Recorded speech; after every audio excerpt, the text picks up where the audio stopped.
பகுபத உறுப்பிலக்கணம். இது வந்து ஒரு வார்த்தை கொடுத்துருப்பாங்க. அந்த வார்த்தையை நம்ம பிரிக்கணும். இப்போ பார்த்தீங்கன்னா பொரித்த அப்படின்னு ஒரு வார்த்தை கொடுத்துருக்காங்க. இதை எப்படி பிரிக்கணும் அப்படின்னு பார்த்தீங்கன்னா, இப்போ ஃபர்ஸ்ட் பிரிக்கிறது பகுதி. சரியா? பகுதி எப்பயுமே எப்படி இருக்குன்னா ஏவல் கட்டளையாக இருக்கணும். சரியா? இப்போ பொரித்த அதை எப்படி பிரிக்கும்? பொறின்னு பிரிக்கும். இது வந்து என்னது? கட்டளை.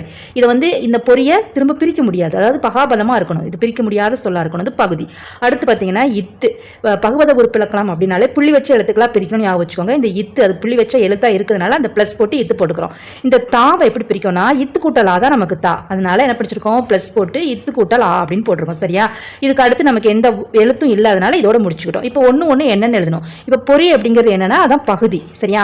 அடுத்து பார்த்தீங்கன்னா 2 இத்து வந்திருக்கு. ஃபர்ஸ்ட்ல வர இத்து பார்த்தீங்கன்னா நமக்கு சந்தி. சந்தி எப்பயுமே பகுதி பக்கத்தில் வரும். சரியா?